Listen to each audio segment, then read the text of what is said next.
Hello प्यारे दोस्तों, कैसे हो आप सब लोग। उम्मीद करते सब लोग अच्छे हैं और अपनी पढ़ाई पर कंटिन्यूस बने हुए हैं। तो चलिए फ्रेंड्स, अपनी पढ़ाई पर यूं कंटिन्यूस बने रहिए, आप लोगों की पढ़ाई को और ज्यादा अच्छा करती हूँ। आज मैं आप लोगों के सामने लेके आई हूँ अपने भारतीय संसद को। फ्रेंड्स, भारतीय संसद में अपन पढ़ चुके हैं अपने संसद के बारे में पूरा डिटेल के साथ में अपने पिछले वीडियो में।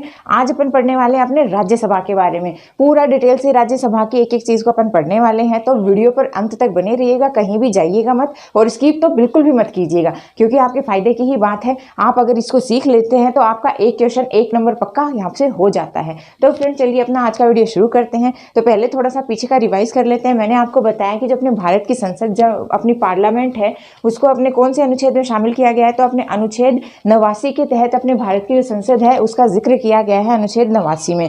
अब अपनी संसद है उसके 3 अभिन्न अंग हैं। कौन कौन से हैं? पहला तो है अपने राज्यसभा, दूसरा है अपने लोकसभा और तीसरा है अपने राष्ट्रपति। इन तीनों के मिलने से अपनी बनती है अपनी संसद। फ्रेंड्स, इन तीनों में से किसी एक की भी अनुपस्थिति होती है ना, तो उसको अपने संसद नहीं कहा जा सकता। ओके, अब मैंने आपको बताया कि जो अपनी राज्यसभा है वो है अपना उच्च सदन, जो अपनी लोकसभा है वो अपना निम्न सदन। राज्यसभा है वो कभी भी अपने भंग नहीं की जा सकती, जो अपनी लोकसभा है वो अपने कभी भी भंग की जा सकती है। ओके, अब अपन आज इस वीडियो में अपन पढ़ेंगे पूरा राज्यसभा के बारे में ही डिटेल से। राज्यसभा कौन से अनुच्छेद के तहत आती है? तो फ्रेंड्स, राज्यसभा जो है वो अपने अनुच्छेद 80 के तहत आती है। कौन सी के तहत आती है? अनुच्छेद 80 के तहत अपनी राज्यसभा आती है। फ्रेंड्स, इसका गठन कब किया गया था? तो इसका गठन किया गया था 3 अप्रैल 1952 को। कब किया गया था? 3 अप्रैल 1952 को किया गया था। ये अपने को किससे पता चलता है? ये अपने को अनुच्छेद 80(1) से पता चलता है। अनुच्छेद 80 में तो वर्णित है अपने राज्यसभा के बारे में, और अनुच्छेद 80(1) में अपने वर्णित किया गया है इसके स्थापना के बारे में कि इसका गठन या इसकी स्थापना कब हुई। तो इसकी स्थापना हुई थी 3 अप्रैल 1952 को। ओके, याद रखिएगा। फिर है अपने इसमें जो सदस्य संख्या होती है उनकी न्यूनतम आयु कितनी होती है? तो फ्रेंड्स, इनकी न्यूनतम आयु कितनी होती है? 30 वर्ष कम से कम आपका जो राज्यसभा का सदस्य है उसकी आयु होनी चाहिए। कितनी? 30 वर्ष। अब देखिए, इसका कभी भी विघटन नहीं किया जा सकता, इसका कभी भी अपन विघटन नहीं कर सकते, लेकिन लोकसभा का कर सकते हैं। फिर ये राज्य का प्रतिनिधित्व करती है। जो राज्यसभा है वो राज्य का प्रतिनिधित्व करती है, और जो लोकसभा है वो लोक का प्रतिनिधित्व करती है। ओके, अब देखिए कि इसमें अधिकतम सदस्य संख्या कितनी हो सकती है। फ्रेंड्स, इसमें अधिकतम सदस्य संख्या हो सकती है 250, 250 जो है वो इसमें अधिकतम सदस्य संख्या हो सकती है। लेकिन वर्तमान में इसमें सदस्यों की संख्या कितनी है? तो वर्तमान में इसमें से सदस्यों की संख्या है 245। कितनी है? 245 है, जिसमें से अपने जो अपने राज्य है, राज्यों से अपने 229 जो प्रतिनिधि हैं, जो सदस्य हैं वो शामिल हुए हैं। राज्यों से 229, जम्मू कश्मीर से 4, और जो अपना केंद्र शासित प्रदेश है पुदुचेरी, वहां से अपना 1 जो प्रतिनिधि है वो इसमें शामिल हुआ है। इसके अलावा फ्रेंड्स, अपने राजस्थान की बात कर लें कि अपने राजस्थान से अपने जो राज्यसभा है उसमें कितने सदस्य शामिल हैं। तो उसमें अपने 10 सदस्य शामिल हैं। कितने हैं? 10 सदस्य अपने राजस्थान से अपने राज्यसभा में शामिल है। ओके, अब आगे देखिए, जो राष्ट्रपति है, राष्ट्रपति द्वारा कितने सदस्य मनोनीत किए जाते हैं अपने राज्यसभा में? तो ये अपने किए जाते हैं 12। कितने किए जाते हैं? 12 किए जाते हैं। फ्रेंड्स, अपन इसका कंपैरिजन करेंगे अपने लोकसभा के साथ में, उन दोनों का डिफरेंस देखेंगे क्या क्या डिफरेंस है, लेकिन वो नेक्स्ट वीडियो में। इसमें सिर्फ अपन राज्यसभा के बारे में ही डिटेल से पढ़ रहे हैं। तो देखिए, इसमें राष्ट्रपति द्वारा मनोनीत होंगे 12 सदस्य। ओके, आगे देखिए कि प्रति 10 लाख की जनसंख्या पर 1 सदस्य का निर्वाचन होता है। प्रति 10 लाख की संख्या पर 1 सदस्य का निर्वाचन होता है राज्यसभा में। ओके, फिर इसका कार्यकाल कितना होता है इसके सदस्यों का? तो इसके सदस्यों का कार्यकाल होता है 6 वर्ष। कितने वर्ष? 6 वर्ष इसके सदस्यों का कार्यकाल होता है। प्रत्येक 2 वर्ष से 1/3 जो सदस्य हैं वो पदमुक्त होते रहते हैं। प्रत्येक 2 वर्ष से 1/3 सदस्य हैं वो पदमुक्त होते रहते हैं, लेकिन इसका कार्यकाल कितना है? 6 वर्ष माना गया है। ओके, फिर देखिए कि इसके सदस्य हैं उनका चुनाव कैसे होता है। राज्यसभा के सदस्यों का चुनाव कैसे किया जाता है? तो फ्रेंड्स, ये अप्रत्यक्ष रूप से जो होता है वो इनका चुनाव होता है। अप्रत्यक्ष रूप से तो होगा अपने राज्यसभा के जो सदस्य हैं उनका, और प्रत्यक्ष रूप से किनका होगा? वो अपने लोकसभा के सदस्यों का होता है। ओके, है कि इनके सदस्यों की योग्यता क्या क्या है। तो फ्रेंड्स, इनके राज्यसभा के सदस्य होने की योग्यता होनी चाहिए कि एक तो भारत का नागरिक हो, दूसरा वो दिवालिया घोषित ना हो चुका हो, तीसरा कि वो अन्य किसी लाभ के पद पर कार्यरत ना हो, और चौथा कि उसकी आयु जो है वो 30 वर्ष पूर्ण कर चुका हो। तो ये 4 जो हैं वो इसकी योग्यताएं हैं। किसी भी संसद सदस्य की 4 योग्यताएं होनी चाहिए। फिर है अपने राज्यसभा का एकाधिकार। राज्यसभा के कौन कौन से ऐसे अधिकार हैं जो सिर्फ राज्यसभा को मिले हैं?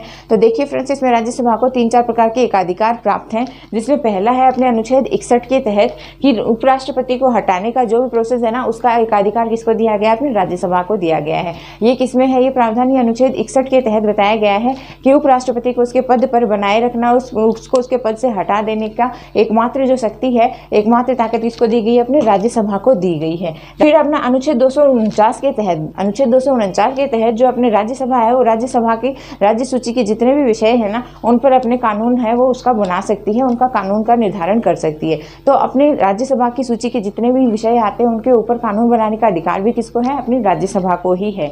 फिर है अपना तीसरा कि अनुच्छेद 312 के तहत, अनुच्छेद 312 के तहत जो अपने अखिल भारतीय सेवाएं जो होती है ना, जैसे अपने IAS हो गया, IFS हो गया, इन सब के ऊपर जो है इनको सुचारू रूप से चलाने और इनको स्थगित करने का, इन सेवाओं को चलाने और स्थगित करने का एकमात्र एकाधिकार ये भी किसके पास है, ये भी अपने राज्यसभा के पास है। ओके, तो ये 3-4 जो थे वो इसके एकाधिकार हैं जिन पर इसको राज्यसभा को अपने एकमत शक्ति प्राप्त है।